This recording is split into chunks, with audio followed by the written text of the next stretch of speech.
Karibuni.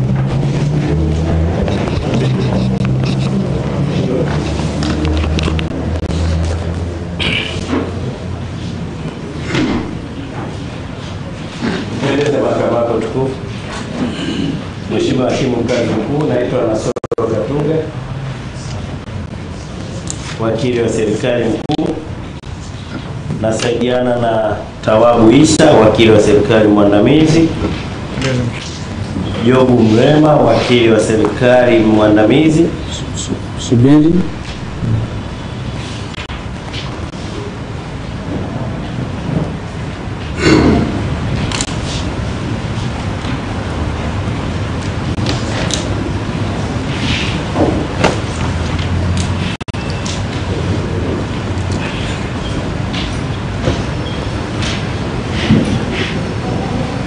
Endelea. Kasbet Mbelingi, wakili wa serikali. Na Winiwa Kasala, wakili wa serikali. Mheshimiwa, tunaiwakilisha Jamhuri katika shauri hili. Mshtakiwa yupo.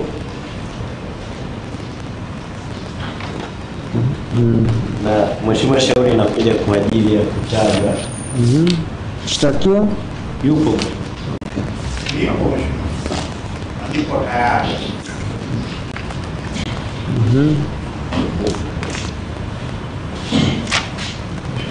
Mheshimiwa, shauri lipo kwa ajili ya kutajwa, na baada ya shauri hili kusomwa na kutolewa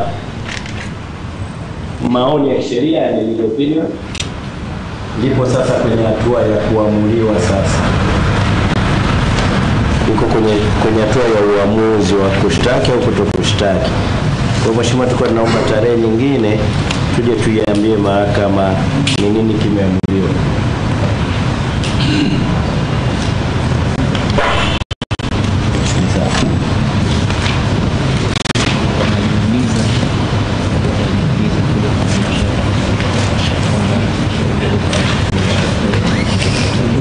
Unasemaje? Nashukuru sana. Hili kesi isiahirishwe zaidi ya leo. Hakuna sababu yoyote ya msingi wa kubalia ahirisho lingine. Sasa Mheshimiwa, naomba nizungumze. Mheshimiwa, tulipokutana hapa mara ya mwisho tarehe 16 kama sikosei, tarehe 16, wakili wa serikali mkuu na mawakili wenzake waliambia mahakama hii kwamba upelelezi umekamilika, faili imeshapelekwa kwa DPP kwa ajili ya kutolewa uamuzi. Ilishapelekwa kabla ya hiyo siku ya tarehe 16 Juni. Mheshimiwa, mimi naamini huyo mkurugenzi wa mashtaka DPP hajasomea chini ya mwembe kama marehemu mama yangu. Sio mbali, anajua kusoma, amesoma sheria, ana uzoefu na mambo haya.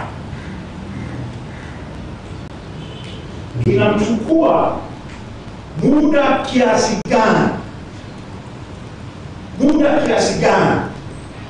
kujiridhisha kwamba kuna kesi ya kupeleka mahakama kuu au hakuna kesi alete non prosecution.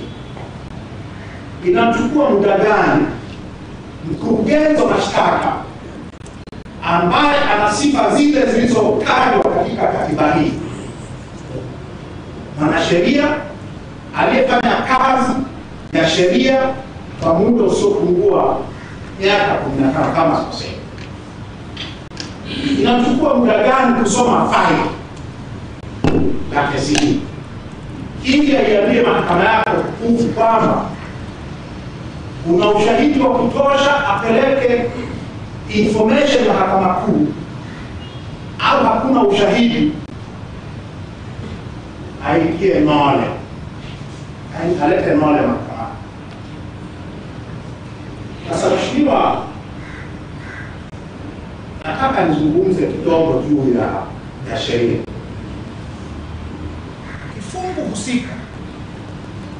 Kifungu husika ni kile alichokitaja wakili wa serikali mkuu siku hiyo ya tarehe 16 ya mwezi uliopita.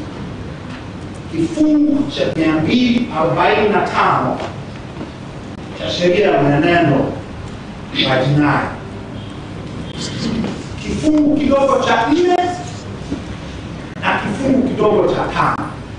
Nataka tuanzie hapa.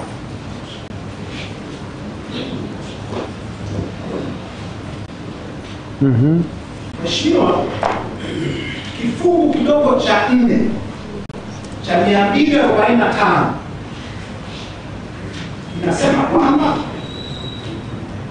kinasema kwamba upelelezi ukisha kamilika, DPP au mwakilishi wake, yaani hawa, sio DPP ni hawa, mshtakiwa tumia lugha ya mahakama. Lugha ya mahakama hakuna hawa. Sawa. Yes. DPP au mawakili wa serikali, yes, the law officer, wanapelekewa faili. Upelelezi umeshakamilika, wanapelekewa faili ili wataamue upelelezi huu una ushahidi wa maana wa kupeleka mahakama kuu au la. Hii ilishafanyika. Kitu ambacho tulitazamia tuambiwe leo, na nachokuomba mheshimiwa uwalazimishe wakisema, wakifanya, hakuja kwenye namna ya kuwalazimisha. Kitu tulichotegemea leo ni kifungu cha 245 kifungu kidogo cha 5 kuingia hapa. Na kifungu hiki kinasema mheshimiwa, mwendesha mashtaka wa serikali au afisa mwingine wa umma, yaani mawakili wa serikali hawa, baada ya kuchunguza faili waliopelekewa under subsection 4, baada ya kupelekewa lile faili na maelezo ya mashahidi, kama wakili wa serikali, kama DPP au mawakili wake wa serikali wanaona kwamba ushahidi uliopo hautoshelezi, sheria inasema he shall immediately enter a nolle prosequi. Immediately, mara moja.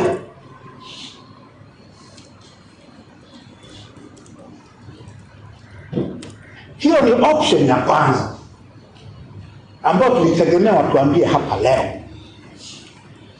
Faili limekamilika, tumelisoma, hakuna ushahidi, tuna enter an immediate nolle prosequi. Sheria inasema shall immediately. Option ya pili, kama hiyo haipo, option ya pili inasema kama bado DPP au mawakili wake wa serikali wanaona kuna sababu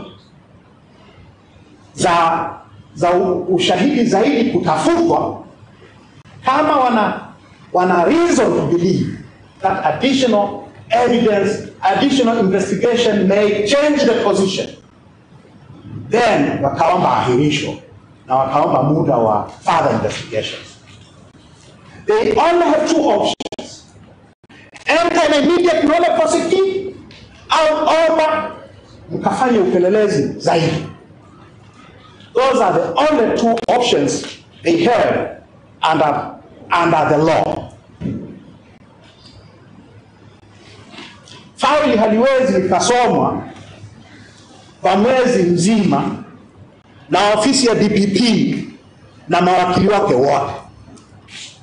Hii maana yake ni kwamba tutakuwa tunaruhusu uzembe ambao hatupaswi kuvumilia kwa dakika moja. Mheshimiwa, kwa hiyo hoja yangu ni kwamba kama wana ushahidi, wanaona wana ushahidi wa kutosha, information haipo. Kama hawana, no prosecute now immediately. Sasa mheshimiwa, leo ni siku yangu ya 83 gerezani. Siku ya 83 gerezani. Wiki ijayo nitakuwa na siku 90 gerezani.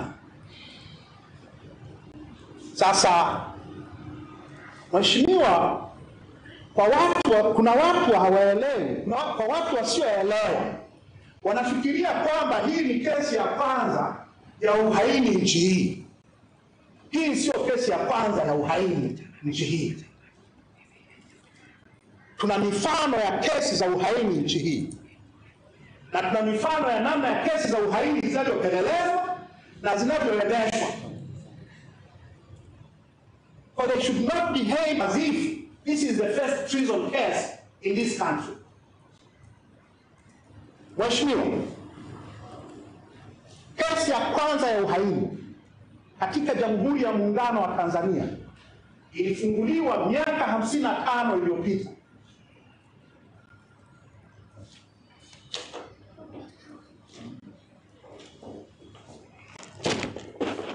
Tanzania watakuwa wameisoma labda, sina hakika kama wameisoma.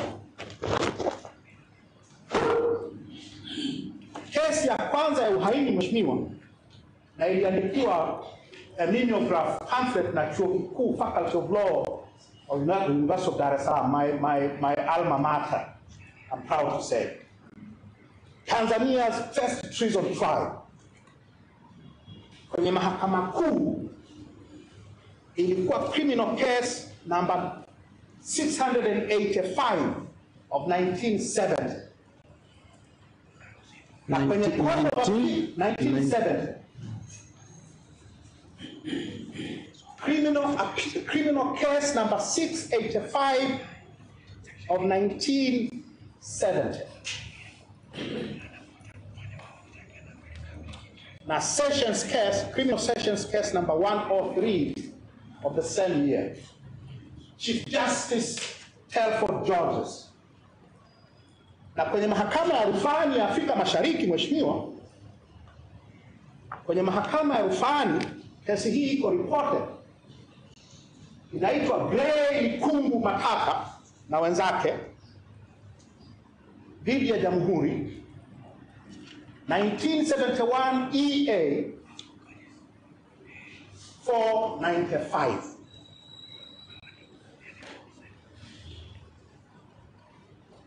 Kesi hii mheshimiwa ndio kesi yetu ya kwanza ya uhaini. Ilikuwa na washtakiwa 9, and this is very important. Hii ya sasa inamshtakiwa mmoja. Kesi yetu ya kwanza ya uhaini ilikuwa na washtakiwa 9, wakiwemo mawaziri Michael Mowbray Kamaliza, Bibi Titi Mohamed. Ilikuwa na military officers, Captain John Dastan Lifa Chipaka, Captain Lieutenant William Magori Chacha. Ilikuwa na military officers, na ilikuwa na wanachama maarufu 5 kama hao na Michael Kamaliza, Bibi Titi Mohamed and others. It was a major case. Sasa mheshimiwa, ukisoma hukumu ya mahakama ya rufani ya Afrika Mashariki, hukumu ya President Dufus, Professor Mgongo Fimbo alikuwa anatuambia kumtaja Dafus.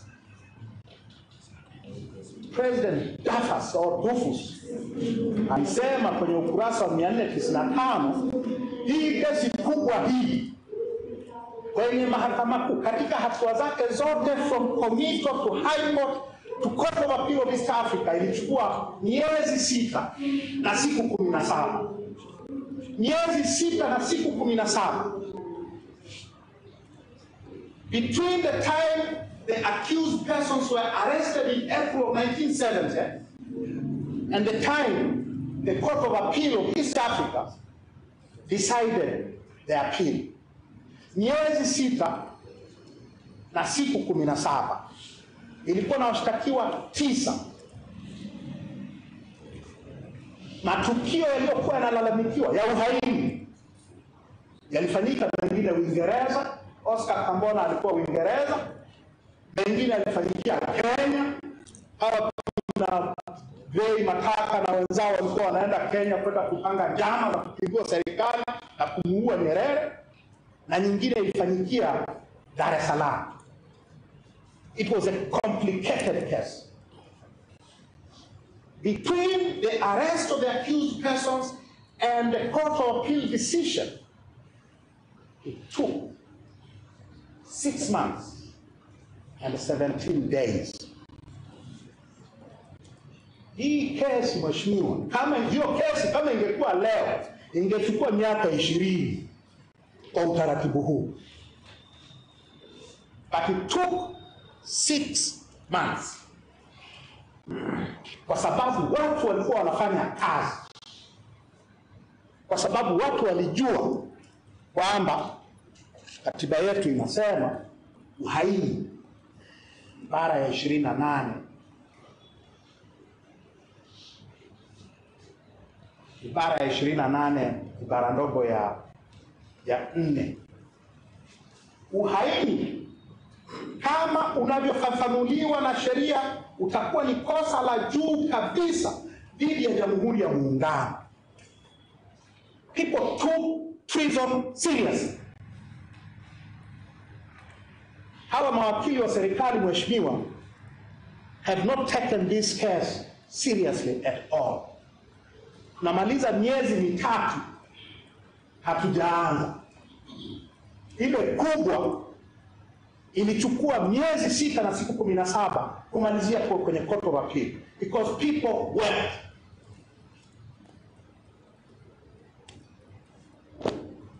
Kesi yetu ya pili ya uhaini, kesi ya pili ya uhaini ya nchi hii iko reported mheshimiwa jaji, mheshimiwa hakimu. Ni kesi ya Hatibu Gandhi na wenzake dhidi ya Jamhuri. It's reported in 1996 TLR number 12.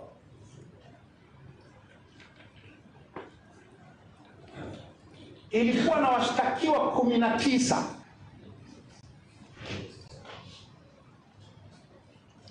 wakiwemo wanajeshi 9 na waliobaki walikuwa raia civilians. Washtakiwa 19. Matukio yaliyokuwa yanalalamikiwa ya uhaini ilikuwa ni kutaka kuipindua serikali kwa kutumia jeshi na kumuua rais wa Jamhuri ya Muungano. Hiyo kesi mheshimiwa, matukio hayo yalifanyika na ingine Kenya. Uncle Tom Lugangira alikuwa Kenya na Tamim, Mohamed Tamim kama sikosea, walikuwa Kenya. Hao wengine kina Kadego, kina Mapunda, kina nani walikuwa wengine wako Lugalo, wengine Ewi, wengine Nevi hapo Kigamboni, wengine Monduli, wengine kambi ya Tabora, wengine na Chingwea. This was a major treason plot. Kwa mujibu wa hukumu ya Chief Justice Nyalali mheshimiwa, utaangalia ukurasa wa 14 na 15, Mheshimiwa Jaji Mkuu Francis Nyalali anasema kesi hii kwenye mahakama ya mahakama kuu ilihitaji mashahidi 140, mashahidi 97 wa serikali, mashahidi 43 wa utetezi, 140 witnesses. The record of the case, the trial record, ilikuwa juzuu 14 na judges notes peke yake zilikuwa juzuu 4. It was a major treason trial. Ilichukua mwaka mmoja na siku 17, according to judgment ya Chief Justice Francis Nyalali, ukurasa wa 13 na 15. Siku kesi kubwa kama hiyo, mwaka mmoja, siku 17, between Komito, High Court na Court of Appeal. Hatujaanza hapa Komito, tunaelekea kwenye siku 90. Na ni mtu huyu mmoja.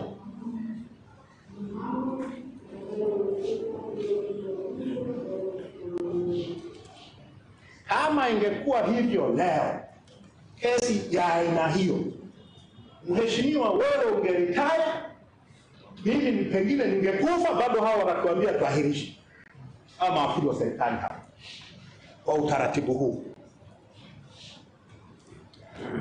Kwa mheshimiwa, tunachezewa, watu hawafanyi kazi, wanafungua mashtaka makubwa, alafu ndio wanaanza kufikiri ushahidi uko wapi. Hizi kesi mbili mheshimiwa, hizi kesi mbili kubwa nilizozisema ambazo zilifanyika katika mazingira haya miaka 55 iliyopita, teknolojia ilikuwa 1970 au 82 83 ukilinganisha na leo. But people took treason cases seriously. They worked timelessly. They worked timely. Justice was delivered in good time. Tuko siku, mimi niko gerezani leo siku 83, bado tunaomba kuahirisha. Sasa mheshimiwa, naomba kujiuliza na mahakama yako ijiulize, shtaka hili linasema hivi, mshtakiwa ni mmoja. Itakuwa kesi ya kwanza katika historia ya dunia hii kwamba mtu mmoja peke yake ndio anafanya uhaini. It is the first time in world history one person is being accused, is being charged with treason. Sasa wanasema ni mtu mmoja, uhaini wake aliufanya siku moja, wameitaja tarehe 3 Aprili, siku moja, kwenye mkutano wa waandishi uliohudhuriwa na wanachama, waandishi hapa, kila mtu alikuwepo, umekuwa broadcast live. Maneno wanayoita ushahidi uhaini wameyasema. What are they investigating? Wanachunguza kitu gani? Ni kitu gani ambacho kinashindikana? They are taking all this time.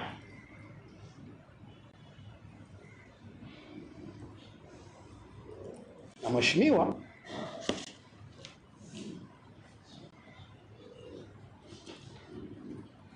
actually tunafahamu it is on record, it is on court record. Hii kesi, huo mkutano unaodaiwa ni wa uhaini umeshachunguzwa na ulichunguzwa kwa siku 4. Wameleta shahidi hapa, aliyechunguza amesema nimechunguza kuanzia tarehe 4, tarehe 8, tarehe 9 nimekamata. Ngoja, shahidi amekuja hapa? Amekuja kwenye mahakama, kuna kesi mbili mheshimiwa. Sasa hii ni tofauti na nyingine. Well, they are connected. Yeah. If you want to say they are not connected, they are. No, let us put the record clear. Okay. This kesi bado haijaanza kusikilizwa. Sawa. Bado tupo kwenye committing stage. Fine. Yeah. Fine. Nachosema ni kwamba kwenye kesi ambayo imetokana na the same event, the same transaction, the same day, the same person, in fact the same meeting. Wamesema ilichunguzwa na mtu mmoja anaitwa Assistant Inspector John. Narudia tena. Kwa hiyo narudia tena. Shauri hili bado halijaanza kusikilizwa. Tupo katika committing stage. Sawa? Nataka tu mheshimiwa iwe kwenye record. Iwe kwenye record. I'm not asking you to make a decision on that one. I just want you to put it on record kwamba actually we know what the games they are playing.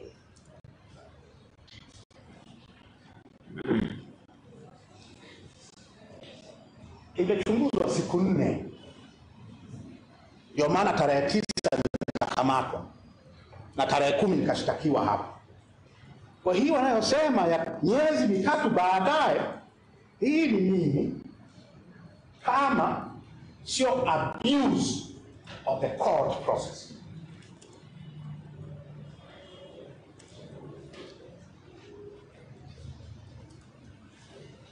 Endelea. Mheshimiwa, DPP, mkurugenzi wa mashtaka, mwendesha mashtaka ya jinai kwa nchi hii, anawajibu kikatiba wa kuhakikisha mfumo wa mashtaka hautumiwi vibaya kuonea watu.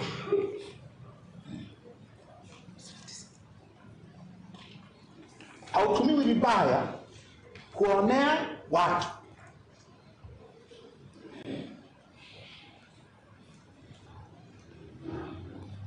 Article 59B4 ya katiba.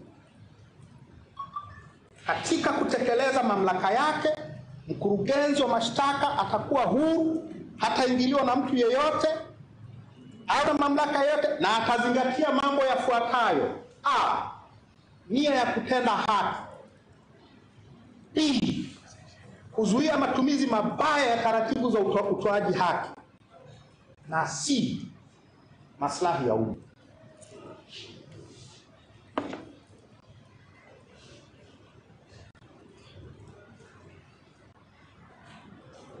Endelea. Na wajibu huo mheshimiwa ni wajibu wa kisheria vile vile kwa mujibu wa sheria ya mamlaka ya uendeshaji wa mashtaka, National Prosecution Service Section 8.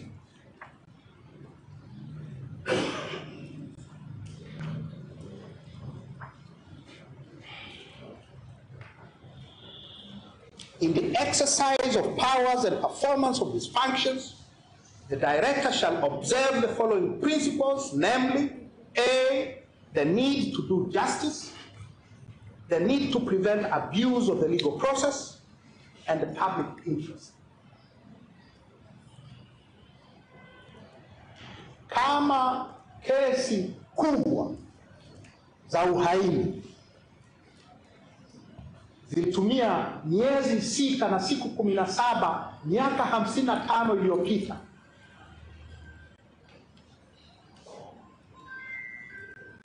au mwaka mmoja na siku 17 miaka 43 iliyopita, 42, I'm sorry. Mheshimiwa, ni haki gani ambayo inatendeka hapa? Hiyo nia ya kutenda haki iko wapi?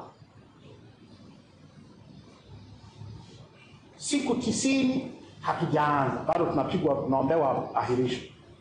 Hiyo haja ya kutenda haki iko wapi?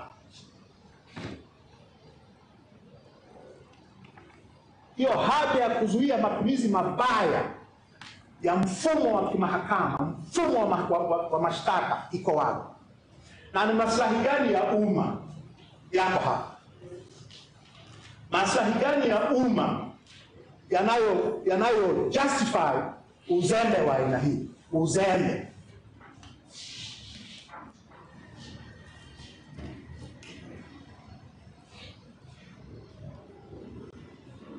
Na mheshimiwa, nisije nikasahau wajibu wao mwingine wa katiba, wajibu wa mahakama yako tukufu.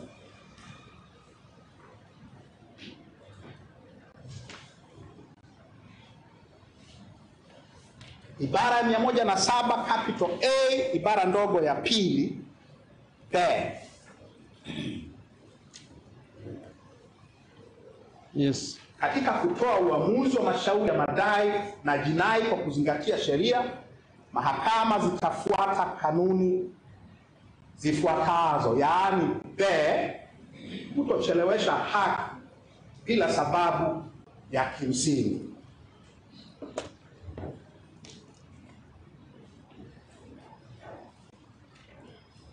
Mheshimiwa, ukiwaruhusu ahirisho jingine, utakuwa umekiuka, kwa maoni yangu, utakuwa umekiuka wajibu wa kikatiba wa mahakama yako tukufu kuhakikisha haki haicheleweshwi bila sababu za kimsingi.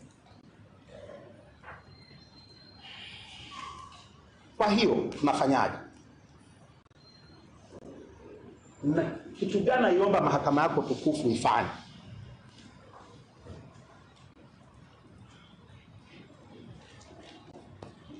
Namba moja, Mheshimiwa Hakimu, ninaomba mahakama yako tukufu waamuru mawakili wa serikali hawa waiambie mahakama, baada ya kukaa na hili faili kwa wiki walizokaa nalo, ushahidi unatosheleza. Kama ushahidi unatosheleza, wapeleke mahakama kuu, tukakutane kwa jaji. Hilo la kwanza. Na hiyo ni 245(5). Kama wanaona upelelezi, ushahidi walioupata hautoshelezi, waelekeze Mheshimiwa, waamuru, sio maelekezo, ni amri. They should enter and nolle prosequi immediately, kama inavyosema section 245(5). Ni mawili. Kuna ushahidi, peleka faili mahakama kuu. Ushahidi hautoshelezi, enter immediately nolle prosequi.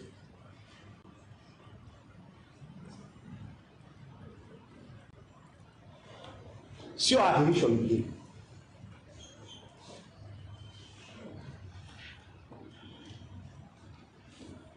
Mheshimiwa, ninaelewa, wasije wakasema nimesahau. Ninaelewa kwamba chini ya 245(5) wanaweza, upande wa mashtaka unaweza ukaomba muda zaidi wa upelelezi.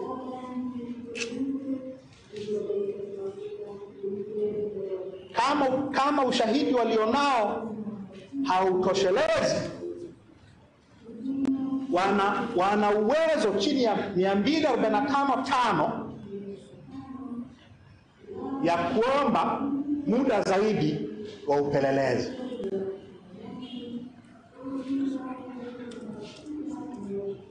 Sasa kuna hoja mbili hapo Mheshimiwa, nataka uzitafakari. Moja ni kwamba hawajasema kwamba wanahitaji ushahidi zaidi. Hawajasema. Kwa hiyo option haipo.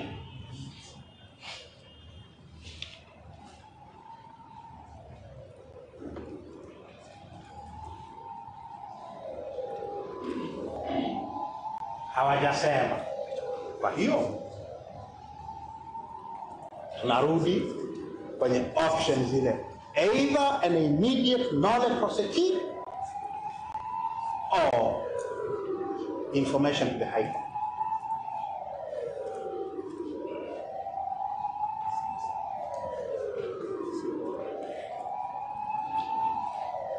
Mheshimiwa, hiyo inayowezesha kuomba muda wa ziada wa upelelezi inasema if there is reason to believe that further investigations will change the position.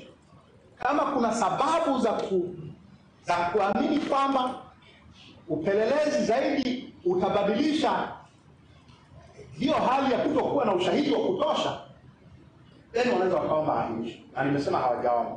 Lakini hata kama wangesema kuna sababu, Mheshimiwa, ningekuomba uwaambie wazitoe hapa. They have a duty in law to give reasons. Kwa sababu haya tunataka ushahidi, toeni sababu zinazowafanya muamini kwamba siku zingine za ziada mmeshindwa kupeleleza kesi ya mtu mmoja kwa miezi mitatu, siku za ziada zitawawezesha kufanya hiyo kazi. Give reasons to the court. The duty to give reasons. Na mashauri hapo Mheshimiwa ni Mohamed Jawad Mruj. Mohamed Jawad Mruj, the Minister for Home Affairs. Mohamed Jawad Mruj.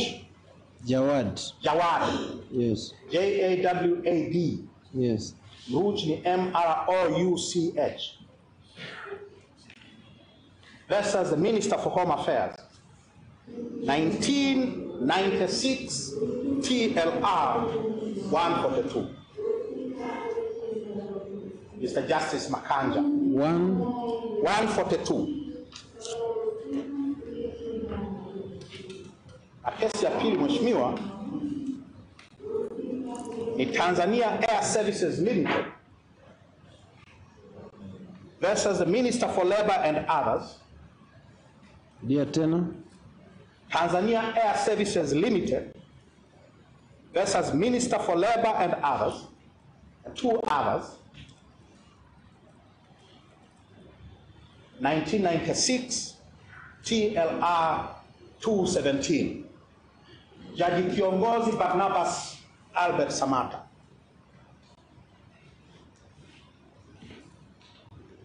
Kama wanaamini kuna chakuputu nani bado watoe hizo sababu za kuamini hapa.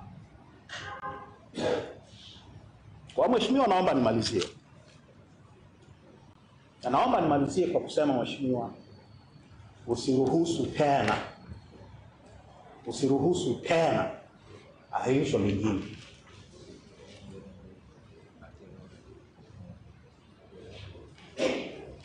Wamemkamilisha ushahidi kama walivyosema, watuambie unatosheleza. If yes, information High Court.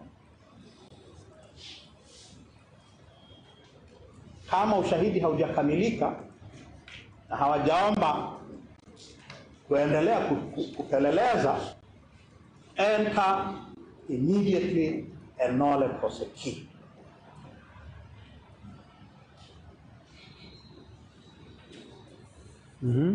Mheshimiwa, ni kwa maslahi ya umma, naamini maslahi ya umma hayo yaliyotajwa kwenye ibara ya 59 B4, maslahi ya umma yana demand, kama hawana kesi yana demand a nolle prosequi. Maslahi ya umma ya demand hivi. Kutenda haki, doing justice, demands that they should enter an immediate nolle prosequi. And prevention of the abuse of the court process demands the same. Hayo mamlaka aliyonayo DPP na mawakili wake yanataka hii kesi iishe leo kama hawana ushahidi. Mheshimiwa, huu ni mwaka wa uchaguzi. na uchaguzi mkuu wa Oktoba, mshtakiwa wako yuko gerezani siku zinaelekea 90, ni kiongozi wa chama kikuu cha upinzani kwenye mwaka wa uchaguzi.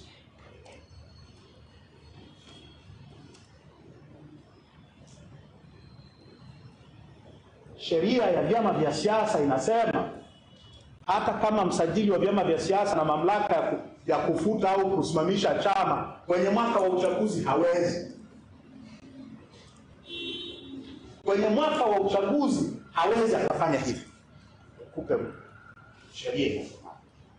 Sasa mheshimiwa, kile ambacho hata kama kuna sababu msajili hakiwezi, wao wanataka kukifanya kwa kuniweka mimi ndani kwa kesi ambayo haina ushahidi.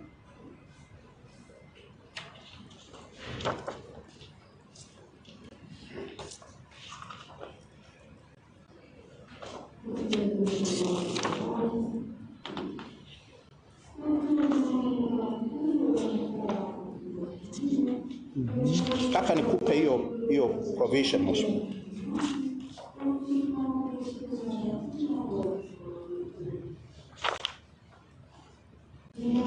Ni section 19 subsection 3 of the Political Parties Act.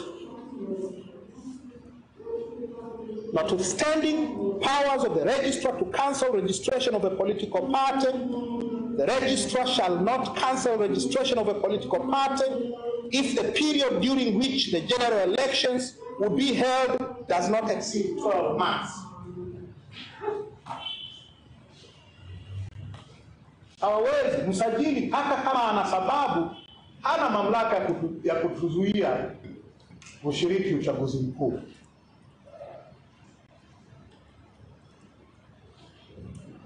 Mwendesha mashtaka wa serikali anataka kutuzuia kwa kutufungulia kesi isiyokuwa na ushahidi ili niendelee kukaa mahabusu gereza kuu la Ukonga wakati mapambano ya uchaguzi mkuu yanaendelea.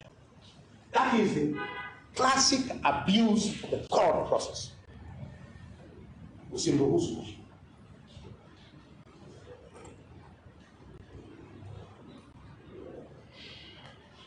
Usimruhusu. Na namna ya kutokumruhusu ni kuambia mna ushahidi, pelekeni information high court. Hamna ushahidi wa kutosha, enter